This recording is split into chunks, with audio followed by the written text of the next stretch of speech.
నమస్తే, welcome to Leo. మనతో ఉన్నారు సీనియర్ జర్నలిస్ట్ హేమసుందర్ గారు. సార్ నమస్తే. నమస్తే అండి. సో ఇటీవల చూసుకుంటే సినిమాల్లో చూసేటువంటి ప్రేక్షకులు తగ్గిపోతూ వస్తున్నారని చెప్పేసి అయితే అర్థమవుతూ వస్తుంది. గతంలో సినిమాలకి పిచ్చోళ్ళు ఉండేవాళ్ళని చెప్పేసి మనం వింటూ ఉంటాం. ఒక హీరోకి పిచ్చోళ్ళు అయి ఉన్నవాళ్ళు ఉన్నారు, హీరోయిన్కి ఉన్న వాళ్ళు ఉన్నారు, కామెడియన్స్కి ఉన్న వాళ్ళు ఉన్నారు, అసలు థియేటర్స్కే ఉన్నటువంటి ఒక అభిమానులు కూడా ఉన్నారు. ఏ సినిమా రిలీజ్ అయినా సరే చూసే వాళ్ళు కూడా సంఖ్య అప్పట్లో ఎక్కువ ఉండేది.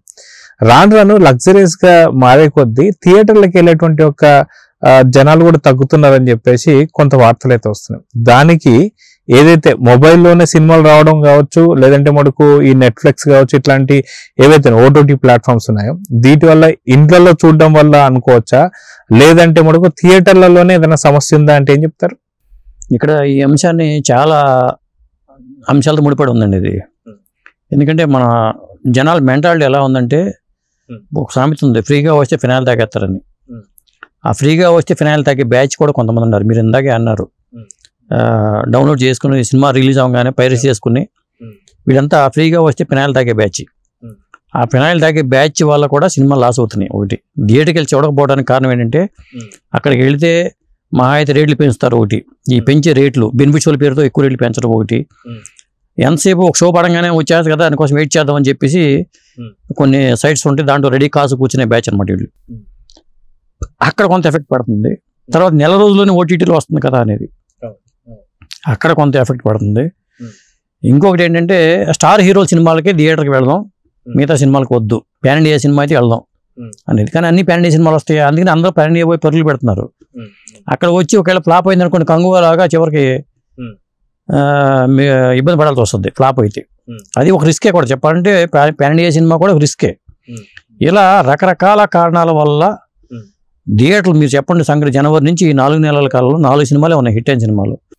ఒకటి సంక్రాంతికి వస్తున్నాం, దాదాపు 350 కోట్లు వసూలు చేసిన సినిమాగా సంక్రాంతికి వస్తున్న సినిమా ఉంది. అలాగే బాలయ్య బాబు సినిమా ఠాకు మహారాజ్ ఉంది. సంక్రాంతి సినిమాలో 6 నెలల్లో 2 అయిపోయినాయి.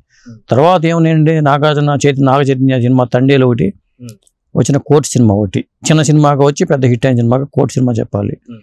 సినిమాలో దమ్ము లేకపోవడం కూడా కొంత కారణం. కోర్టు హిట్ అయింది కదా, మరి సినిమా దమ్మున్న సినిమాలను ఎందుకు తీయట్లా, అలాంటి సినిమాలు ఎందుకు తీయట్లా? ఇప్పుడు నా మంగపతి పాత్ర అద్భుతంగా చేశారు శివాజీ.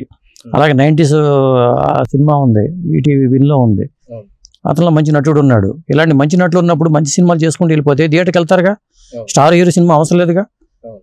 అదండి.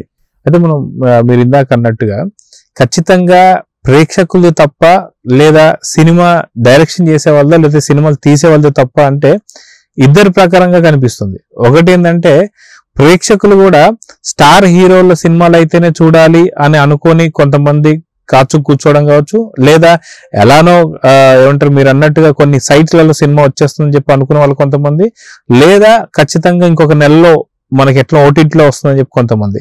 సో వీళ్ళ వల్ల కొంత ఎఫెక్ట్ అయితే మరీ దారుణంగా సినిమాకి సంబంధించిన రేట్లు పెంచడం కావచ్చు, లేదా ఒక్కొక్క టికెట్ వచ్చి 3,000, 4,000 ఫస్ట్ బెనిఫిట్ షోస్ అని కావచ్చు, లేదా 1 వీక్ పాటు రేట్లు పెంచుకోవడం. సో మరి ఇంత విపరీతంగా పెంచడం కూడా కొంత ఇబ్బందికరం. మీరేమంటారు?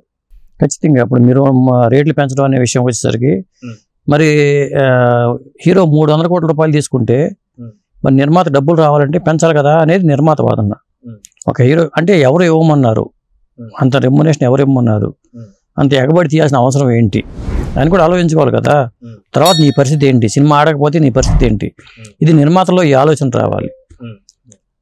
అసలు అందుకే ఎందుకు ఇస్తున్నాం అంటే, డిమాండ్ ఉంది కాబట్టి ఇస్తున్నాం అనేది. హీరోలు ఏమంటారంటే, డిమాండ్ మాకు ఇస్తున్నారు కాబట్టి మేము చేస్తూ ఉంటున్నారు, లేదా వాళ్ళు ఆగిపోవట్లేదుగా, వాళ్ళు బిజీగా ఉన్నారుగా. కాకపోతే ఇక్కడ ఏమవుతుందంటే, కొన్ని తీసుకోండి 300 కోట్లు తీసుకోండి, కానీ కనీసం సంవత్సరానికి 3 సినిమాలు చేయండి. మీరు 300 కోట్లు తీసుకోండి, సంవత్సరానికి 3 సినిమాలు చేయండి, కనీసం రిలీజ్ చేసుకున్నాను బతుకుతారు. రిలీజ్ కూడా వరప్రసాదంగా మారినాయి. సినిమాలు లేని టైంలో రిలీజ్ చేసుకుని బతుకుతున్నారు కొంతమంది. మీరు 300 కోట్లు తీసుకోండి, కానీ ఫాస్ట్గా సినిమాలు చేయండి. సంవత్సరానికి ఒక్కొక్క హీరోకి 3 సినిమాలు రిలీజ్ చేయాలో ప్లాన్ చేసుకోండి. ఇదొక ఇట్లా చేసుకుంటే ఖచ్చితంగా దీని నుంచి బయటపడవచ్చు. హీరో సినిమాలు తగ్గిపోవడం, స్టార్ హీరోలు తక్కువ మంది ఉండటం, వాళ్ళు తక్కువ సినిమాలు ఉండటం వల్ల థియేటర్లు కలకలాటల. అక్కడ బతికే వాళ్ళు ఇప్పుడు ఒక సైకిల్ స్టాండ్ వాళ్ళు, కొన్ని మల్టీప్లెక్స్లు ఉండవు, కానీ పల్లెటూళ్ళకి వెళ్తే సైకిల్ స్టాండ్ వాళ్ళు బతకాలి, క్యాంటీన్లు వాళ్ళు బతకాలి, అందరూ బతకాలి, అందరూ బాగుండాలి. అదే కరోనా టైంలో థియేటర్లు మూతపడిపోతే మరి వాళ్ళకి ఈత పచ్చలు ఇచ్చి పోషించడమే చాలా కష్టం అయిపోయింది. ఇప్పుడు అదే క్రాప్ హాలిడే లాగా కరోనా హాలిడేలో ఎట్ట ప్రకటించారో క్రాప్ హాలిడే లాగా రైతులకి క్రాప్ థియేటర్ హాలిడే ప్రకటించారు అనుకోండి, ఖచ్చితంగా థియేటర్ హాలిడే ప్రకటిస్తే అందరిలోనూ కూడా కనువిప్పు కలుగుద్ది. ఏదో ఒకటి చేయాలి. ఎగ్జిబిటర్స్ అందరూ ఒక నిర్ణయం తీసుకుని ఆర్డర్ చేసుకుంటే ఖచ్చితంగా ఈ సమస్య నుంచి బయటపడడానికి అవకాశం ఉంది. లేకపోతే థియేటర్లు కనుమరుగైపోయి ఇంట్లోనే మనం చిన్నప్పుడు హాల్ అని కట్టుకునే వాళ్ళం కాబట్టి ఆ హాలే థియేటర్కి మారిపోయే పరిస్థితి అయితే ఉంది. ఎందుకంటే టెక్నాలజీ మారిపోతున్న టెక్నాలజీలో ఇంట్లో కూర్చుని తెల్ల గోడ సున్నం వేసేసుకుంటే బ్రహ్మాండంగా సినిమా పడిపోయేలాగా ఏర్పాటు చేసుకోవచ్చు. అది వచ్చేస్తుంది ఆటోమేటిక్ గా. ఇప్పటికే చాలా వరకు హోమ్ థియేటర్స్ కట్టుకుని ఆఖరి మొబైల్ నుంచి కూడా మీరు ప్రొజెక్టర్ లాగా మొబైల్ మారిపోతుంది. ఇక్కడ సినిమాని అక్కడ ప్రొజెక్ట్ చేసుకుని చూసేస్తారు. ఇన్ని రకాల సమస్యలు ఉన్నాయి. థియేటర్లో బాగుపడాలంటే మనుగడ సాగించాలంటే స్టార్ హీరోల సినిమాలు ఓటీటీలో నెల రోజుల తర్వాత ఓటీటీలో వచ్చినా పర్లేదు. ఇంకొకటి ఏంటంటే ఆల్టర్నేటివ్ ఎంటర్టైన్మెంట్ పెరిగిపోయింది. మొబైల్ ద్వారా చూసేవాళ్ళు ఆల్టర్నేటివ్ షార్ట్ బిట్స్ లేకపోతే సినిమాకి వెళ్ళిపోయి చూసిన వాళ్ళు ఆ సీన్స్ పెట్టేయటం ఇట్లాంటివి చేయటం వల్ల కూడా ఇక్కడ ఇంట్లో కూర్చుని ఎంజాయ్ చేసుకుంటూ నెల రోజులు పూర్తి సినిమా చూద్దాం. ఇప్పుడు సినిమాకి టీజరు గ్లిమ్స్ ఇట్లా రిలీజ్ చేస్తున్నారు. సినిమా చూసి వచ్చాక అంతకన్నా ఎక్కువ అవుతుంది. మొబైల్తో ఒక సన్నివేశాన్ని షూట్ చేసుకోవడం టక్కన వాళ్ళు పెట్టేయటం ఇది చేస్తున్నారు. ఇంత జరుగుతున్నప్పుడు ఇంత వినోదాన్ని ఎంత ఖర్చు పెట్టి తీస్తున్నారు సినిమాని, 500 కోట్లు ఖర్చు పెట్టి తీసిన సినిమాని కిల్ చేస్తున్నారు. దాంతో థియేటర్లు కిల్ అయిపోతున్నాయి. అది ఇక అందరు కిల్ అవుతారు, నిర్మాతలు కూడా కిల్ అవుతారు. అయితే మనం చూసుకుంటే ఏపీ తెలంగాణలో గతంలో దాదాపు 3000 థియేటర్లు ఉండే, కానీ రాను చూసుకుంటే ఇప్పుడు 1500 థియేటర్లు మాత్రమే కనిపిస్తున్నాయి. అవి కాకుండా ఇంకా మనం చూసుకుంటే ఊర్లలో కావచ్చు అక్కడ మాక్సిమం థియేటర్లు అన్ని కూడా షాపింగ్ మాల్స్ కిందను లేదా కళ్యాణ వేదికల కింద మన పెళ్లిళ్ళకి సంబంధించినటువంటి ఒక ఫంక్షన్ హాల్స్ కింద తయారు కాబోతున్నాయి. సో ఇదే దుస్థితి రానుందా? ఇన్ ఫ్యూచర్ లో థియేటర్లు అనేది లేకుండా పోయే అవకాశం ఉందా? ఓన్లీ మల్టీప్లెక్స్ మాత్రం పరిమితం అవుతాయా సినిమాలు అంటే ఏమంటారు? ఖచ్చితంగా మీరు అన్నట్టుగా సింగిల్ స్క్రీన్ థియేటర్లు అన్ని దాదాపు చచ్చిపోతున్నాయండి. సింగిల్ స్క్రీన్లే మీరు అన్న 3000 థియేటర్లో 15 వచ్చినాయంటే అన్ని మూతపడినాయన్నీ సింగిల్ స్క్రీన్సే. ఇప్పుడు మల్టీప్లెక్స్ భవిష్యత్తు మిగిలే అవకాశం ఉంది. ఇప్పుడు మచిలీపట్నం లాంటి చిన్న సెంటర్లో ఒకప్పుడు మరి 13 థియేటర్లకు ఉండేవి, ఇప్పుడు లేవు. ఇప్పుడు అక్కడ కొత్తగా పీవీఆర్ వాళ్ళది మల్టీప్లెక్స్ వచ్చింది, దాంట్లో 4 స్క్రీన్స్ ఉన్నాయి. ఇక రాధికా థియేటర్ మూతపడిపోయింది, అక్కడ మినర్వా థియేటర్ మూతపడిపోయింది, నవకడ థియేటర్ మూతపడిపోయింది. ఒక మచిలీపట్నం సెంటర్ తీసుకుంటే నాకు తెలుసు కాబట్టి మా ఏరియా కాబట్టి నేను చూసుకుంటే, అలాగే వెంకటేశ్వర థియేటర్ లేదు, బృందావన్ థియేటర్ లేదు. ఇట్లా ఈ టైప్లో పెద్ద థియేటర్, అతి పెద్ద థియేటర్కి బృందావన్ టాకి చెప్తూ ఉంటాం. మల్టీప్లెక్స్కి వెళ్ళిపోతున్నారు, సింగిల్ స్క్రీన్ థియేటర్కి జనం వెళ్ళట్లా. మల్టీప్లెక్స్కి వెళ్తే కనీసం ఆ షాపులు చూసుకుంటూ అని వెళ్ళిపోతున్నారు. భవిష్యత్తులో షాపింగ్ కాంప్లెక్స్గా మారిపోయే ప్రమాదం ఉంది. ఎందుకంటే ఇప్పుడు థియేటర్లు కళ్యాణ మండపాలుగా మారుతాయి. అదే మల్టీప్లెక్స్లో ఉందనుకోండి కనీసం షాపింగ్ మాల్స్ అని మిగులుతాయి మూతపడిపోయినా. ఇప్పుడు అంటే సగం థియేటర్లు చనిపోయినాయి. ఇప్పుడు కర్నూలు చావుకు కారణాలు అనేకం ఉంటాం కాబట్టి ఈ థియేటర్ల చావుకు కూడా కారణాలు అనేకం. ఈ వీటికి బాధ్యత ఎవరు వహించాలి అంటే ముఖ్యంగా ఫస్ట్ హీరోలే వహించాలి.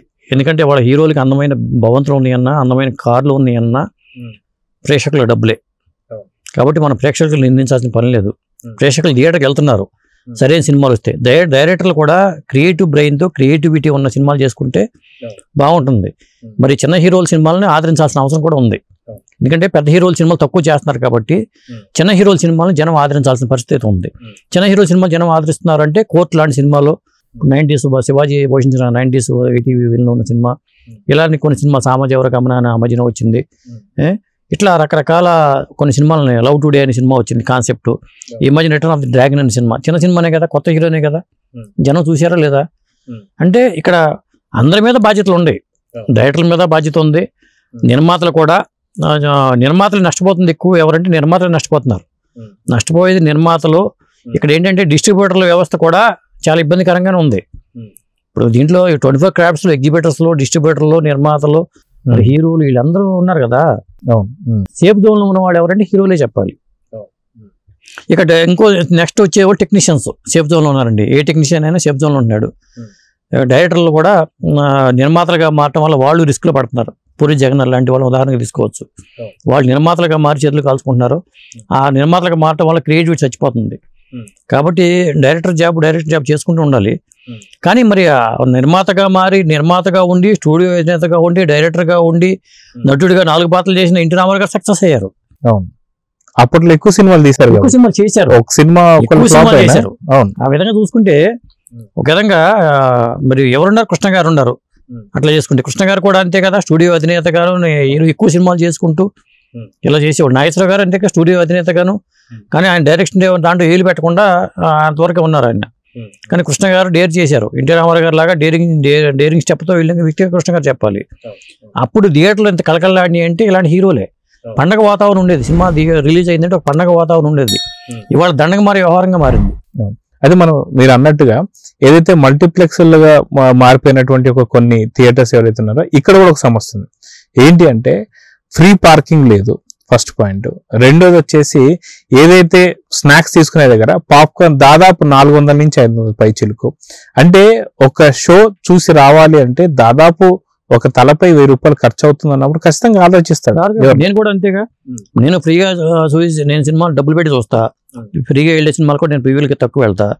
నేను మా ఆవిడ మా పిల్లలు 4 తీసుకుని వెళ్ళామనుకోండి, 4000 ఖర్చు పెట్టాలంటే వారానికి 4 వారం సినిమాలు రిలీజ్ అవుతాయి. ఎంత కష్టమైన ప్రక్రియ. అందుకే ఆ స్నాక్స్ రేట్లు తగ్గిపోవాలి. బయట నీకు టీ తాగుదామంటే 20 రూపాయలకి కాఫీ లభిస్తున్నప్పుడు అక్కడ 200 రూపాయలు ఎందుకు పెట్టాలండి? పాప్కార్న్ కూడా అది తయారు చేసి చాలా తక్కువ కాస్ట్. ఇప్పుడు మనం ఇదివరకు పేలాలంటాం, పాప్కార్న్ అంటే పేలాలే కదా, ఎంత 10 పైసలు ఇస్తే నా చిన్నప్పుడు ఇన్ని పేలాలు ఇచ్చేవాళ్ళు. అలాంటి ఎత్తుకొచ్చి దాన్ని ఇంత పోసి ఇంత డబ్బాలో పోసి దాన్ని, అది మామూలుగా అయితే ఇన్నే ఉంటాయి, అదైతే ఇంత అవుతాయి, దాన్ని పెట్టేసి 400 అమ్ముతున్నారండి.